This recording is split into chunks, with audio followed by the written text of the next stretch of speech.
Okay, so are we waiting for someone or shall we go and get started? No, I think we should start it now. Okay, fine.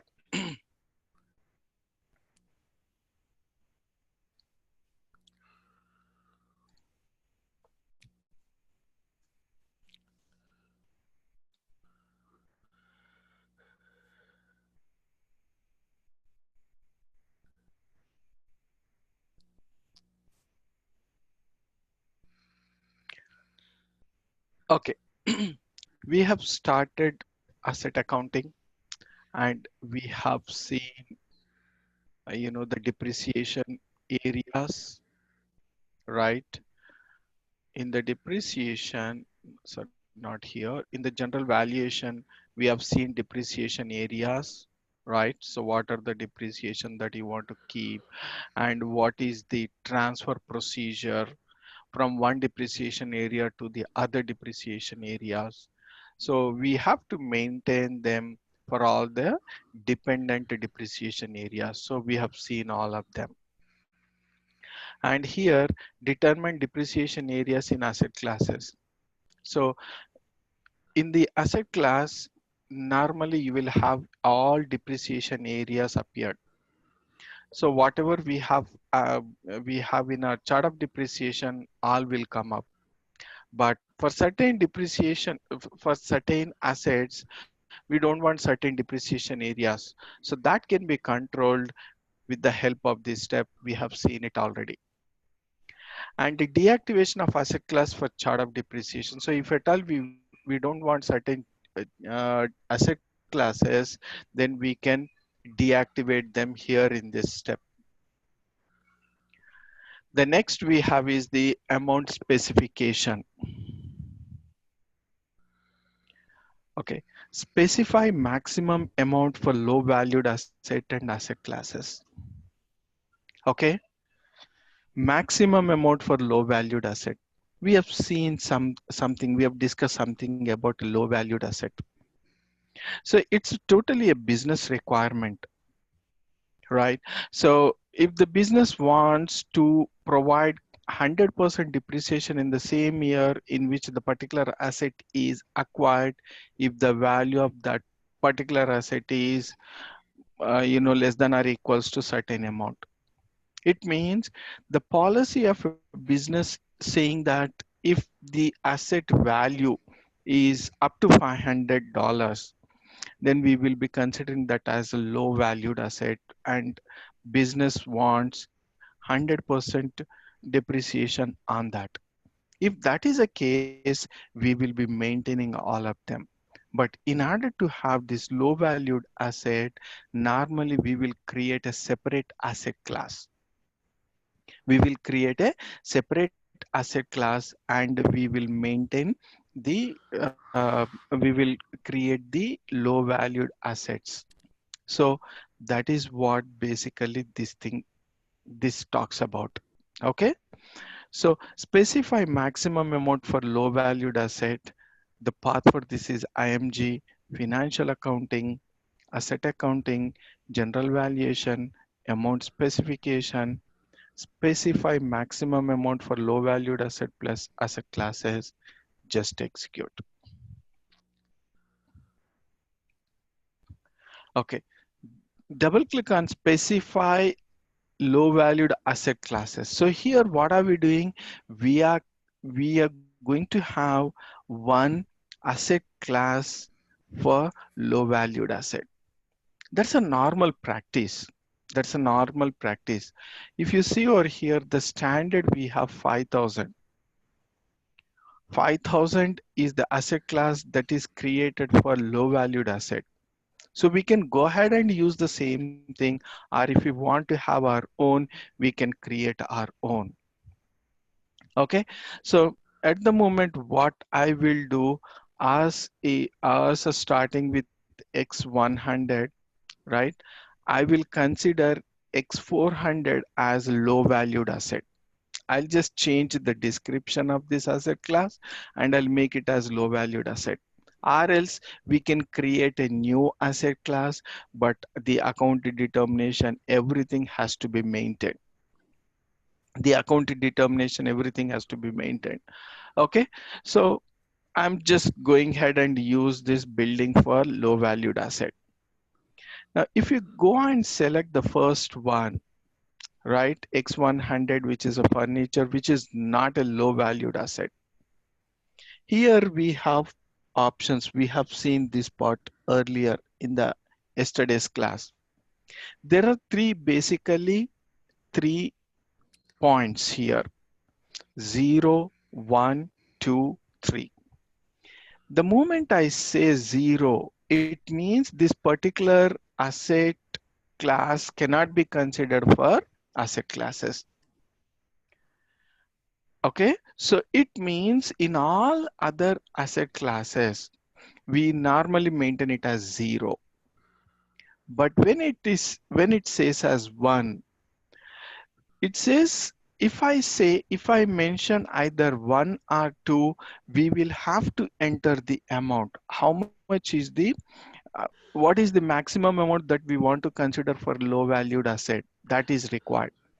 Now in the case of 1, it basically manages each low valued asset in the master data. It means it will manage the asset in the asset master, the low valued asset will be managed, and it considers each asset as a separate asset. I mean, it will not accumulate. Each will be considered and checks whether the low value asset is within that range. If it is within that range, it will consider it as a low valued asset and will provide 100% depreciation in the same year. If I mention check maximum amount with quantity, yesterday I was explaining some example, right? So if you see individually, each of these assets are considered as a low valued asset. But when you take the quantity, let's say let's say our low valued asset maximum amount is 1,000. I think we have one example yesterday. We discussed about the same thing. Yeah, so 2000, 200, 100, 300, there are three assets. Typically, these three are low valued asset if you don't have a quantity in nature. Since we have a quantity, it means we have three assets clubbed, and the total value of the asset is more than 500. Then in such a case, this will not be considered as a low valued asset.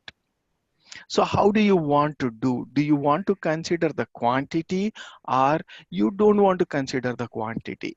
That is basically explains with 2 here. So 2 is basically for that. So based on the business requirement, we will go ahead and select the same thing. So normally we will select 1. So it means each asset is considered as a separate unit for the purpose of the low valued asset.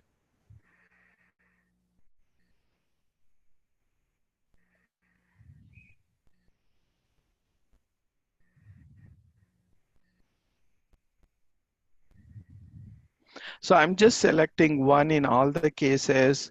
Okay, so I want to consider the low valued.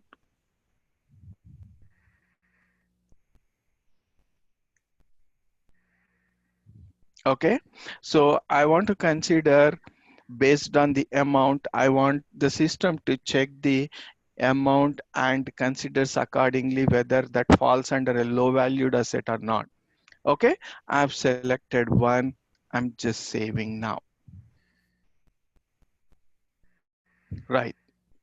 Now, since I've selected 1, then I need to specify the amount. What is that amount?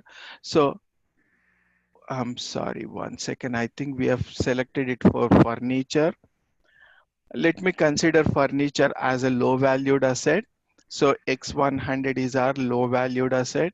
I'll go and change the description of this asset class so that we will not have any issues. We will not have any confusions.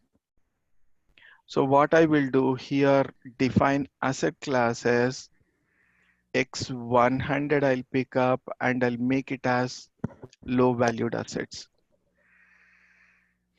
Otherwise, you can create a new asset class and you can do that.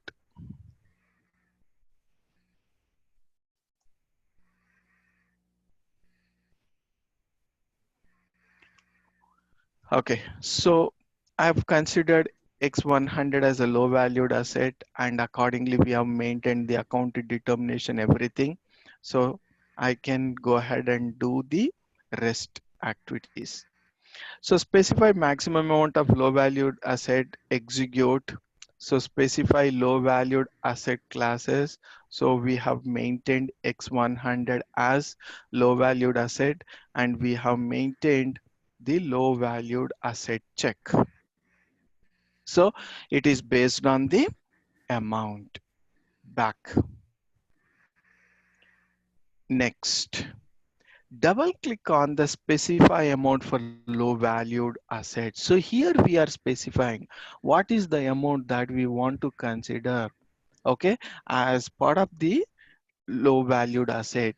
So it is totally a business requirement to consider, okay. Specify amount for low valued asset. Just double click on this. Okay, ours is this thing 1248.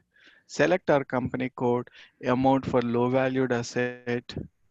Here by default we got 500 and 550. This is for low valued asset amount, low valued asset purchase order. This is relating to purchase order. So you can keep separate. If you see over here, I'm just selecting F1 over here to understand.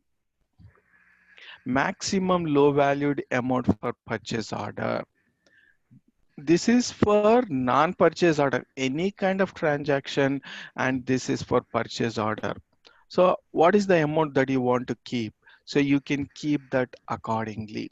If you want, you can change, or if you want, you can keep this 500.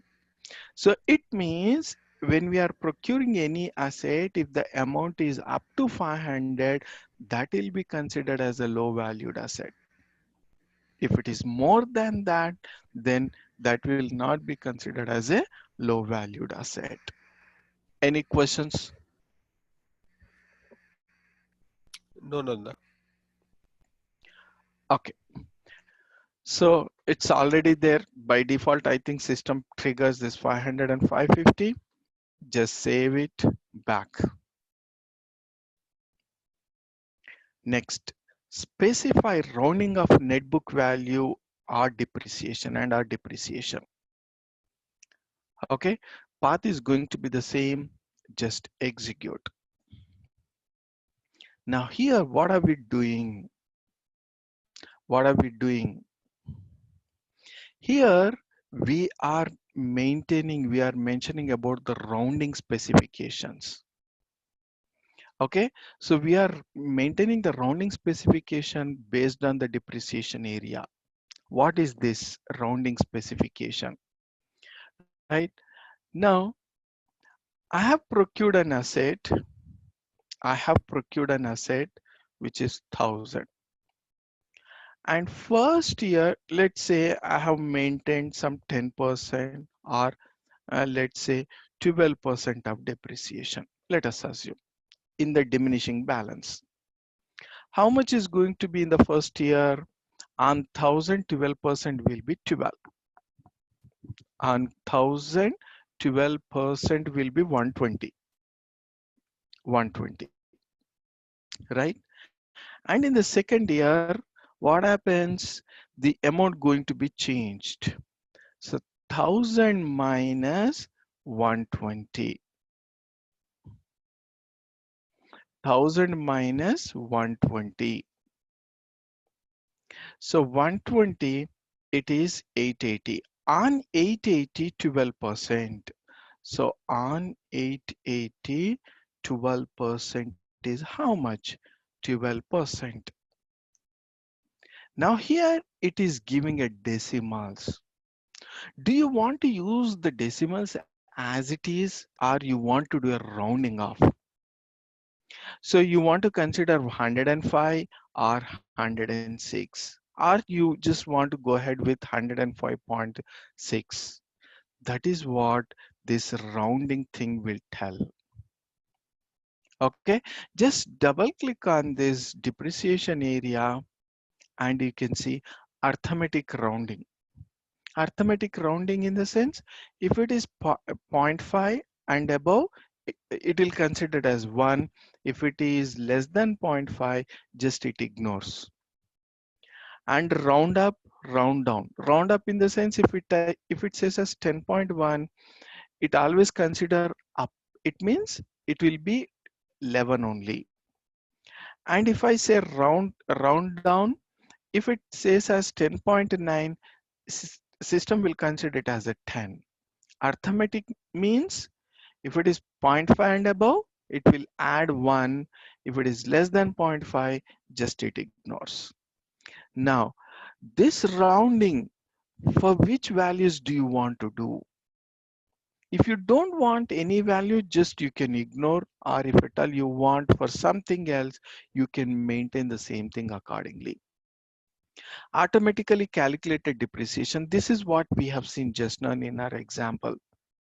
When the asset value is $1,000 and when we are providing 12% of depreciation in the second or third year, we get some fractions.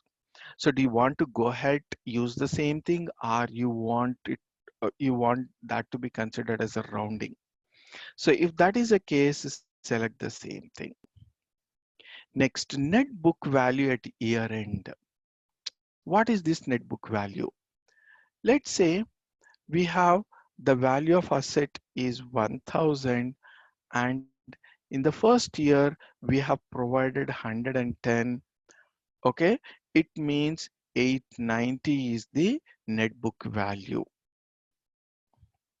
Now on this, let's say we have 90.8 as a depreciation in the second year. Now what happens in this case? It will be 799.2.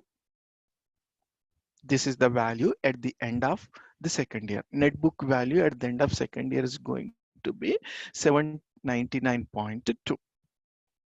Now, do you want this to be rounded off? Then you can just select the same thing. Or if you don't want, you can ignore. But normally we don't mention both of them. We will select any one because anyways we are rounding off to the depreciation level.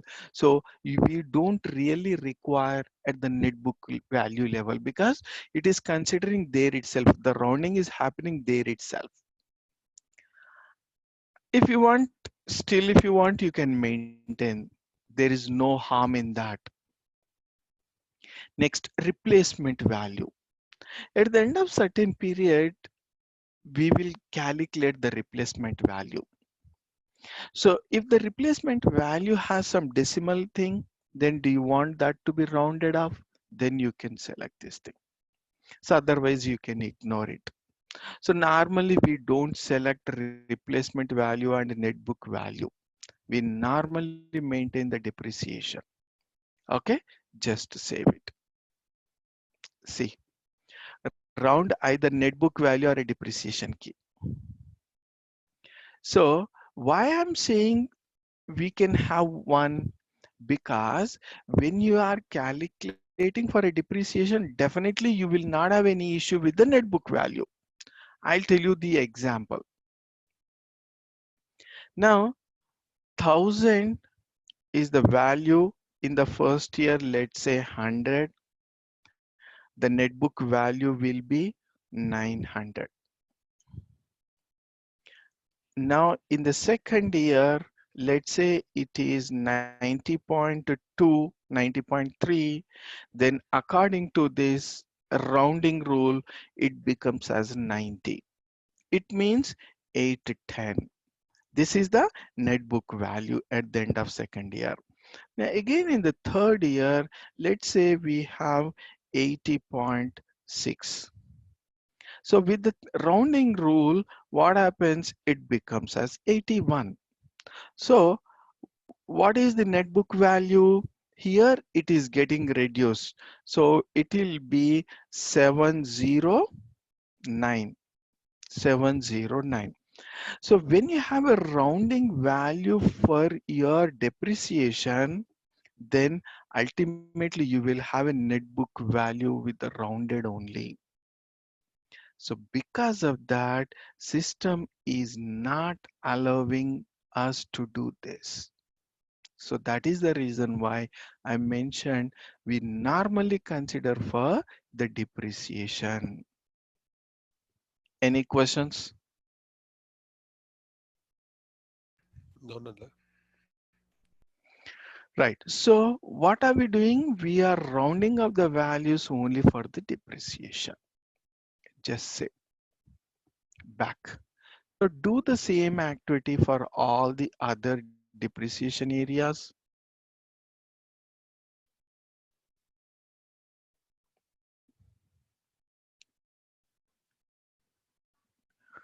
For even for 5, I want to maintain for all of them the same sequence. Or if you don't want for certain depreciation areas, you can ignore them. It is totally based on the depreciation area.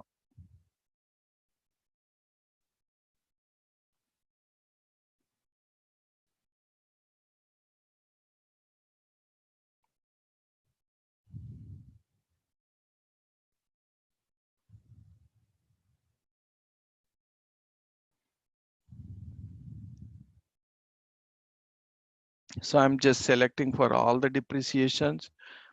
Few of them have been deleted, but still you can see over here.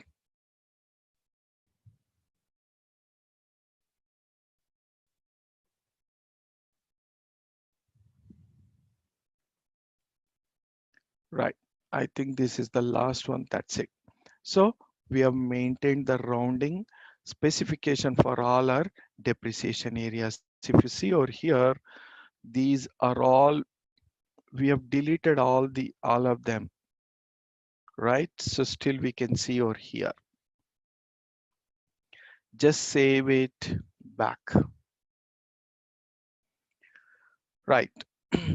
Specify change or amount. What exactly this means is, I have an asset. The value of asset is $1,000 and we are providing the depreciation with certain method. Now, once the asset is reached to 70% or 30% of that particular value, it means once the asset value is reached to $300 after providing the depreciation, it means every year the value of the asset will reduce. Right? So I've been providing the depreciation for so many years. Now the value of the asset is 300. Now the asset value is 300. Now the business wants to change the depreciation.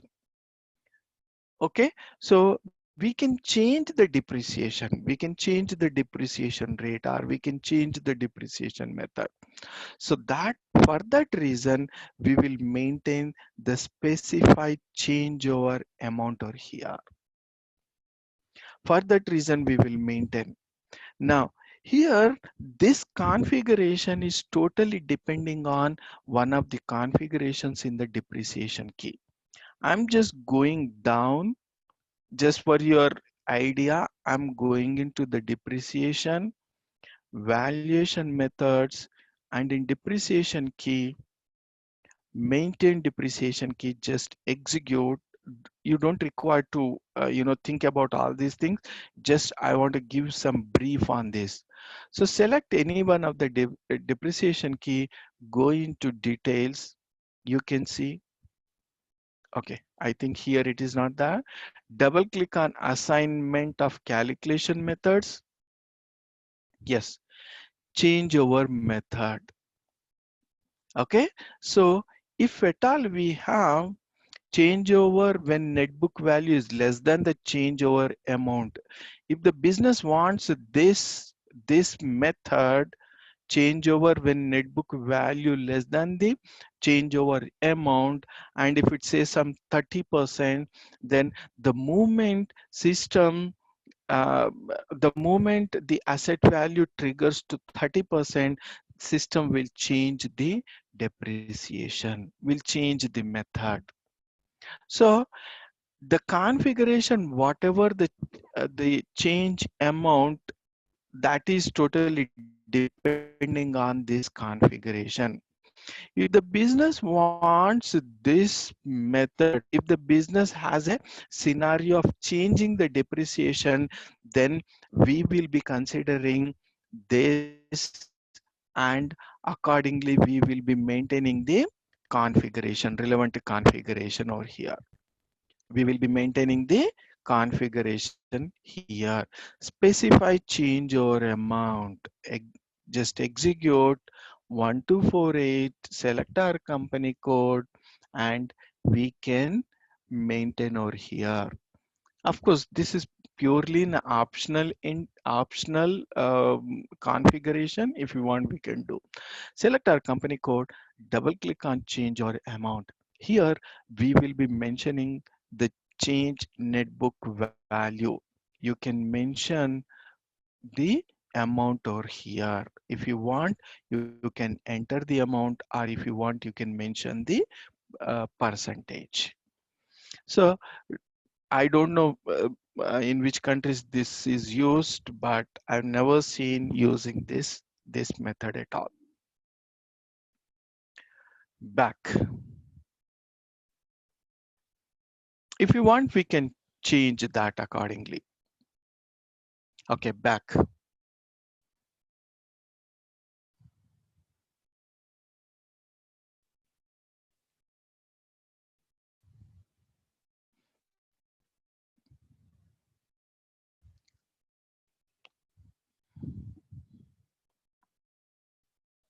So what happened to this? Yeah. So specify change amount. Next is the specify memo value. This is also an optional. I don't see any companies using this method, this process. What is this memo value?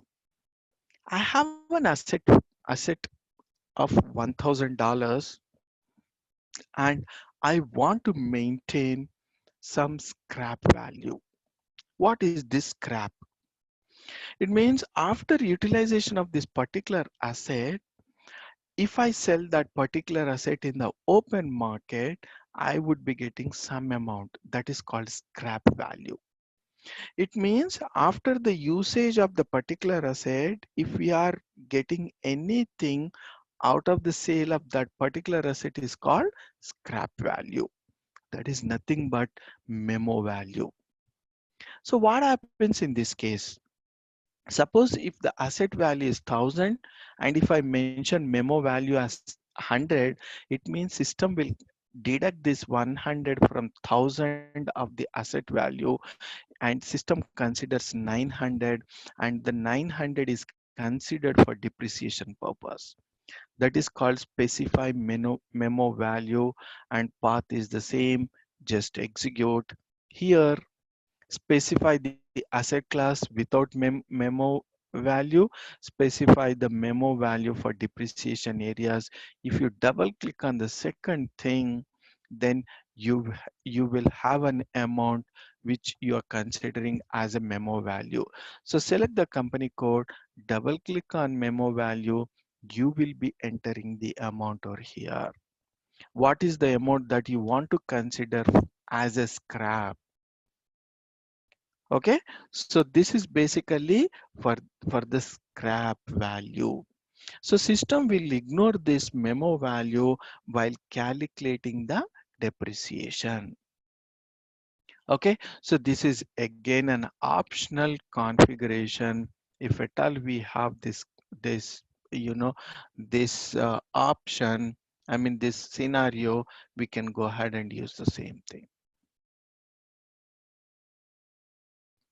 And if you double click on this is at the asset class level, specify asset classes without memo value. Double click on that.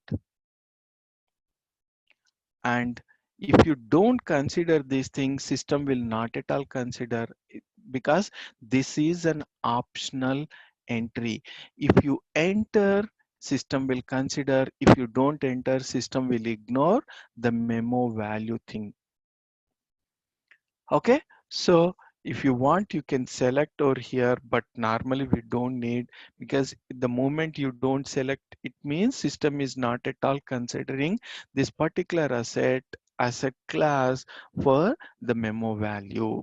So we can ignore this. That's about the, basically these are the two steps that are relevant for low valued asset. Okay, next.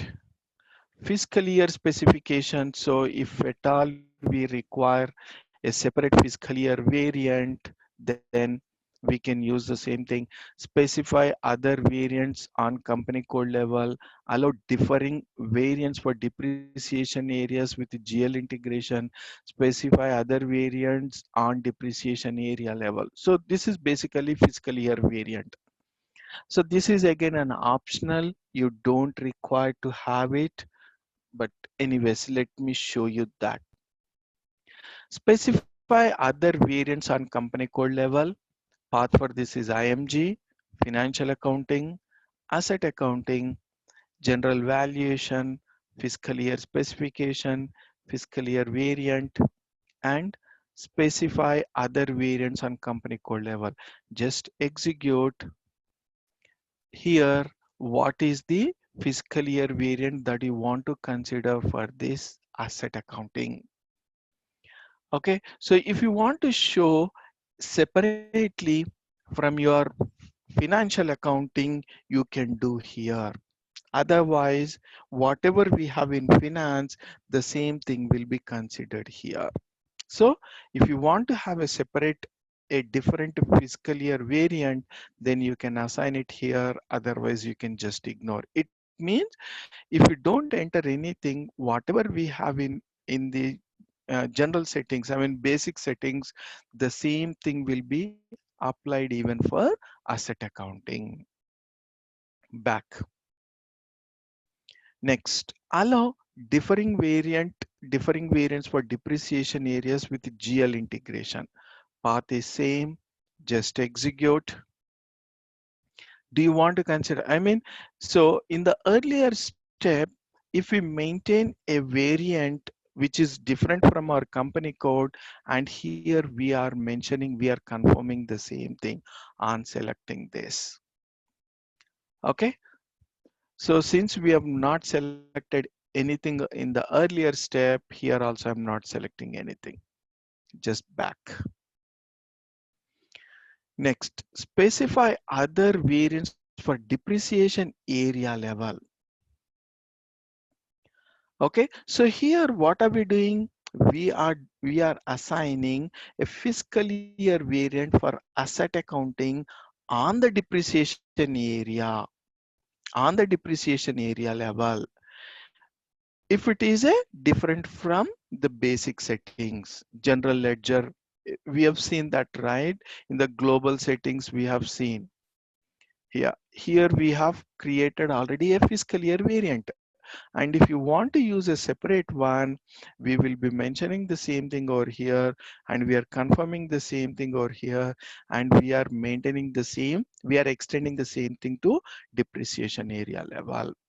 Path is the same, and just execute here for 1248 fiscal year variant. Contact your system administration, because it is not active, then system is throwing up a message. I think there is a bug in this. It is saying the system, contact the system administrator has not been defined in chart of depreciation. Okay, that's fine. So since we don't have that, we can simply ignore this fiscal year variant for depreciation areas. Okay, the next we have is under the fiscal year specifications, we also have shortened fiscal year. What is shortened fiscal year? If the fiscal year in the first year, this is normally in the case of the first year of the business. In the first year, let's say we are following January to December calendar year. And in the first year, they started their business sometime in August. So in the first year, the number of periods going to be August, September, October, November, and December. These are the months that are available in the first year. So the first year is considered as a shortened fiscal year. So in such a case, we will be using this. Of course, we don't require. Just simply we can ignore it. Next is currencies. Of course, we have already seen into the currencies. Define depreciation areas for foreign currencies.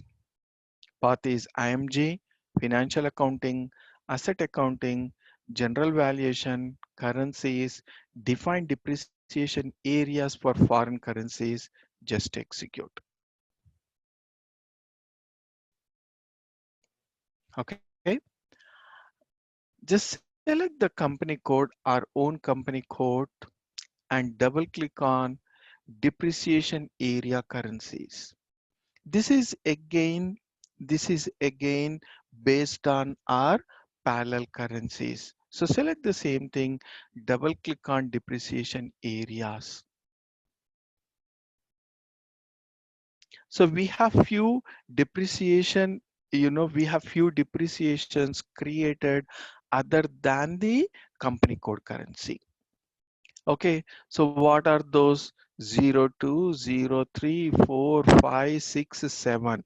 These have been created in the foreign currencies. Our local currency is USD, and these two are foreign currencies. These two are based on the parallel currency settings that we have done. So how did we get this euro here, GBP? Because of the next step. Here, specify the use of parallel currencies, path is same, just execute.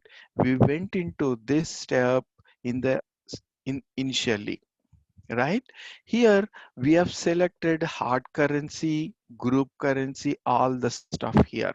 So this, since we have selected as a group currency, whatever the currency that we have maintained in the controlling area, that is considered as a group currency, and the same thing is updated over here in this. The same thing here updated. The same thing is updated over here. And in addition to that, sometimes we may use 31 or 32. I think one among them is one group currency. If you want, you can consider, you can change the currency, the relevant currency accordingly. You can change that. Okay, but here we are not going to do anything. It comes automatically based on our settings. Back. Any questions here in this? No, Nanda. Okay. The next we have is the group assets. What is this group asset? Right? So we have certain assets which we want to show as a group at the group level. It means I have head office in the US, and I have different company codes in different countries. Each country will have their its own financial records. Right now, at the group level, at the head office level, at the US level, I want to see all the assets. Then in such a case, if you want to show them, if you want to consider them for the group level purpose, we can consider the asset class for group level accounting. So what are we doing here? We are specifying the depreciations that we want to manage on the group assets. Okay, so what are the depreciations that you want, depreciation areas that you want to consider for group asset? That is what we are going to specify here. Specify depreciation areas for group assets. Specify asset classes for group asset. Which asset class do you want to consider for group assets? Or which depreciation area do you want to consider for group assets? That is what we will be mentioning over here. Okay, just select the one. Specify depreciation areas for group assets. Path for this is IMG, financial accounting, asset accounting, general valuation, group assets. Specify depreciation areas for group assets. Just execute. Select our company code, double click on group assets. Here you need to select the relevant depreciation area. Which depreciation area do you want to consider for group purpose? Then you can select that accordingly. You can select that accordingly. Okay, otherwise, if at all you want to consider a separate asset class for this purpose, then you can use the next step. Specify asset classes for group asset. Just execute. This group asset is purely the optional step. If you want, we can consider. Okay, so here for our asset classes, which asset class do you want to consider for group asset? You can select that accordingly. Okay, that's about the group asset. The next we have is the depreciation. This is the most important step. Within this the last one is the most important step. This one is the most important step. The total asset accounting is depending on this. Okay, so anyways, that we will be discussing tomorrow. But at the moment, we will consider here ordinary depreciation. Just expand the same thing. Determine depreciation areas for ordinary depreciation. What are the areas that you want to consider for ordinary depreciation? You can select the same thing over here in this step. So determine depreciation areas for ordinary depreciation.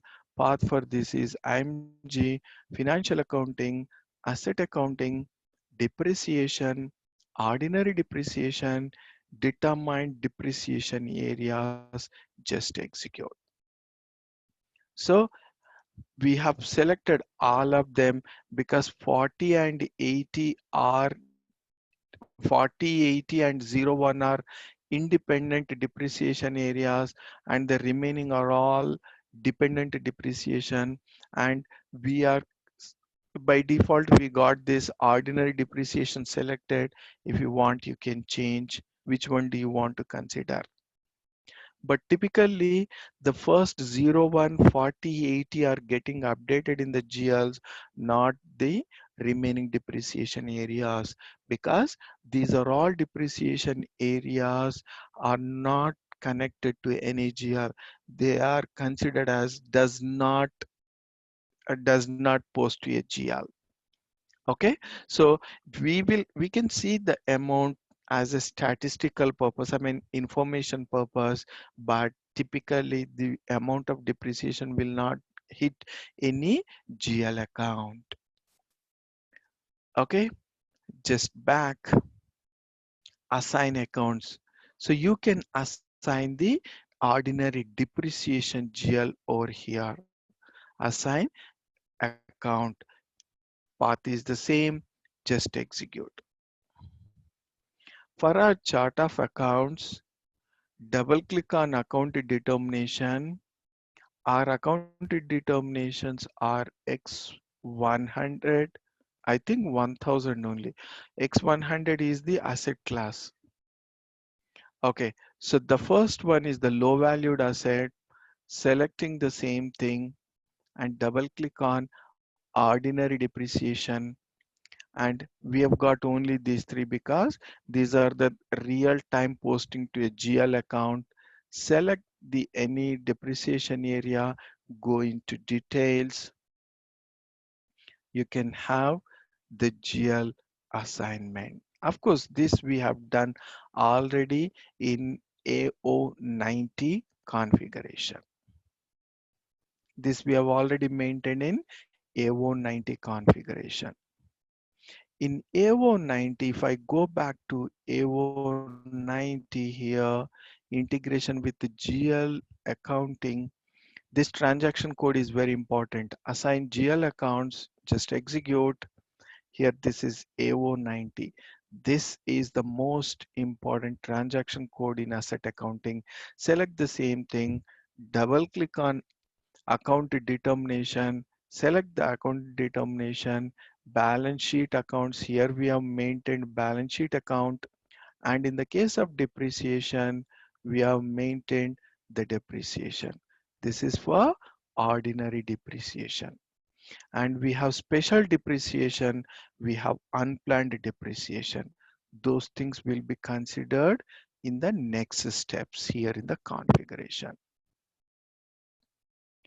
So first we have seen the ordinary depreciation. Let's see the second, special depreciation. The third one is unplanned. These three can be maintained here in AO90 directly. We can maintain over here, or we can maintain here individually. Okay.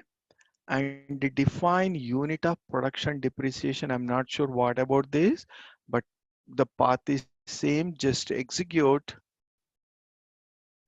our company code, select our company code, depreciation key, depreciation key, number of units. I think it is based on the units, not based on the percentage. In such a case, we will be using this. I'm just going into this documentation. You to use the unit of production method of depreciation, you enter a total number of units for an asset. Yes, it's basically the number of units. It can be a production units, or it can be number of hours of working, right? So normally what we will do, we will take 10% or 20%, some percentage we will take. But using this, it is not happening. It is happening based on the number of units. So in such a case, we will be using this. Okay.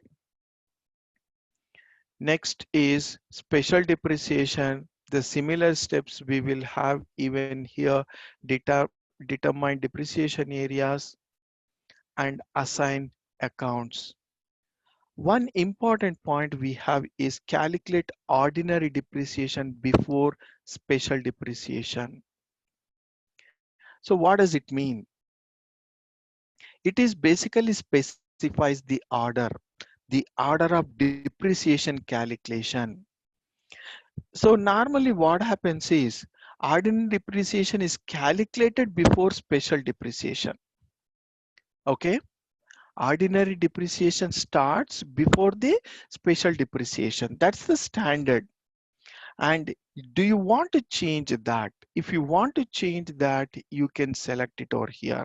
Calculate ordinary depreciation before special depreciation. Path is IMG, financial accounting, asset accounting, depreciation, special depreciation.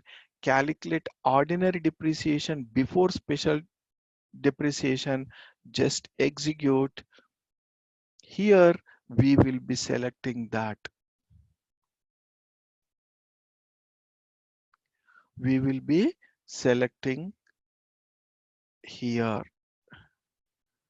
So I think normally we should have one check button over here. Maybe a different. I still remember that we will have a check button kind of thing. We will just select the relevance. I don't know where to do this now. We don't have any details. and we don't have any option to enter here.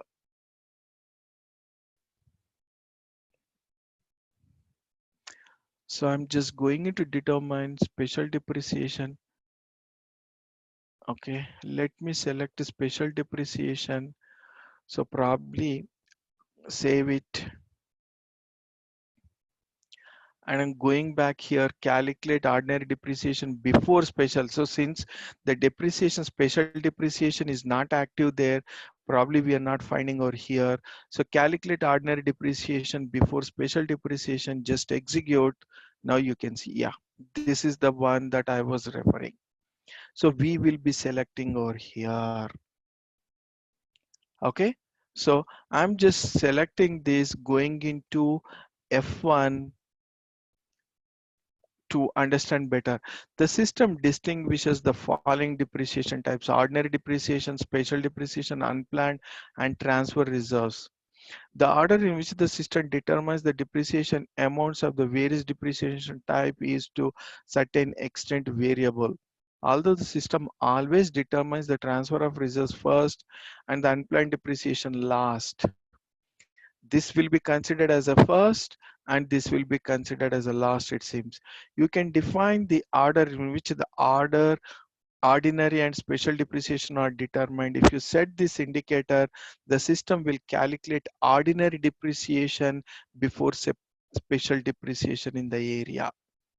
In this area, depreciation is then determined in the following sequence. So first it is going to be transfer reserves, ordinary depreciation, special depreciation, then unplanned depreciation.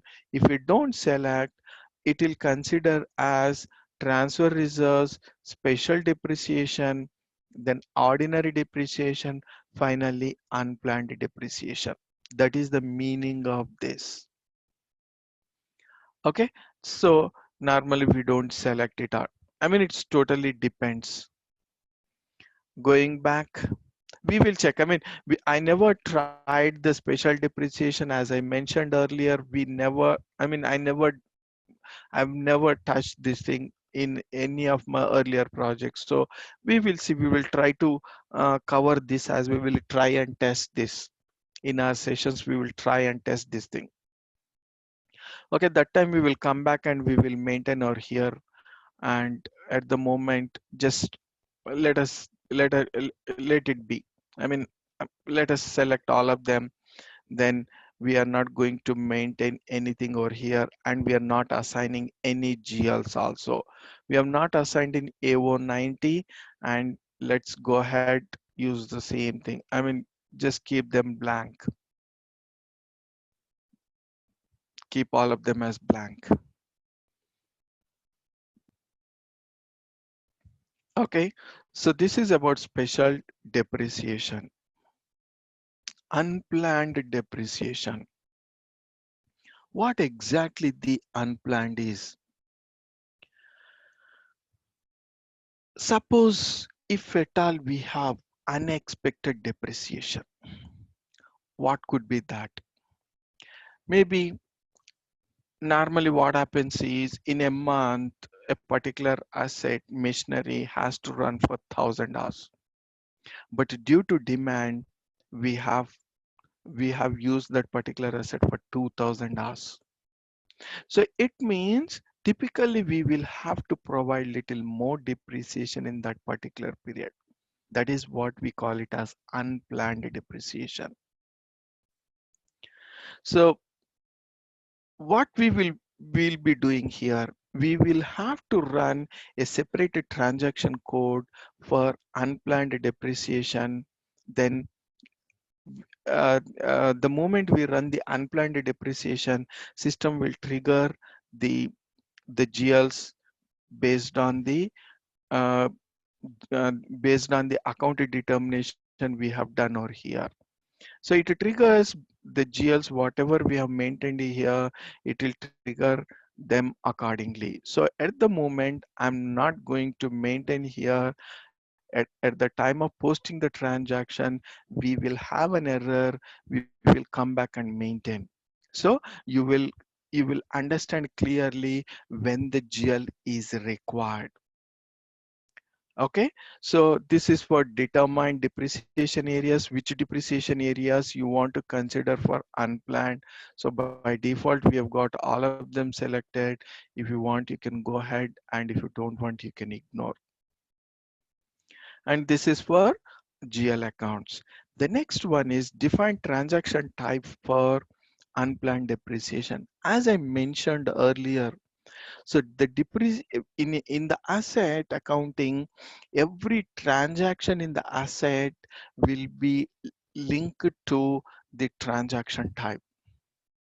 So system will trigger the transaction types automatically, but only in some cases we might have to enter the transaction types manually. We will discuss them clearly. You just have to remember them. And most of the times it will be triggered automatically only in two or three places. We will have to enter the transaction type. In all other cases, system will propose, I mean, the standard system will have the relevant transaction types. So we really don't require to remember all of them. So these are the different transaction types which are being used for unplanned, then write up. Okay. So we have, these are all the transaction types that we are using for this purpose. Okay. So we don't have to do anything over here, just back. Right. The next we have is the valuation methods. So let's continue this in the next session. This is the most important topic in the asset accounting. Okay, so we will discuss it again on Friday. We will continue this topic. Okay. Nanda, I think that finance controller, if FICO consultant, they definitely need separate consultant for asset accounting itself, because it's so huge, so much configurations, so much of it. So typically, if you look at the configuration, almost 50% of the configuration happens automatically. When you were just giving us the session on this asset accounting, I was thinking, like if you consider like asset, I mean account receivable, accounts payable, GL, new GL, Mm. that if you combine those three, is equal to one asset accounting. My God, it's too lengthy. It's not that actually. So I'll tell you one reason why people feel that so. Okay, Mm. because we mainly interact with the GL, AP, AR. Yeah, We hardly interact with asset accounting. That's correct. the only the reason. If you try and work on these things, hardly the entire configuration will be completed in 1 hour. It does not take more than 1 hour. If you look at the configuration, complete configuration, just it takes 1 hour time to And complete the yeah, configuration. and also Nanda, that I've seen, so many times, one menu, I mean, one thing, that has been repeated, under so many sub menus. Same item. Right, Yeah, right. yeah. Yeah, correct, correct. So confusing. So Oh all my you need God. is, the practice. Practice is important. Just read, I mean, just go through the Yeah. go through the recordings I once and twice, so that you will have this thing clearly. You know what I'm gonna do? When I'm gonna just look at your recording and do configurations at the same time, make a notes, and he's gonna. To be very honest, I think for me it looks very little tough or little challenging for me. But I will Mm. overcome it. I will overcome it Yeah, definitely. it requires only the practice. Correct. Yes. Yes. Yes. So the practice is the only way that Yeah. you will have it. But I did not see that much harder on AR, AP, new GL. That's what the only the reason why you are saying that, because you are more interacted Those right. with those three topics. Right. It basically the interaction is important. Correct. Correct. I agree with you. Yeah. Mm, But you are explaining so good, I'm yeah. so admire really. Thank you. Thank you. Thanks a lot. Thank you. Sure. All right. So Okay. we'll see you on Friday. Yes, on Okay. Friday we will continue Okay. this. This is the most important, Sure. the configuration. Yes. Okay. All right. Thanks everyone. Thanks a Right. lot. Thank you. Thank you. Bye.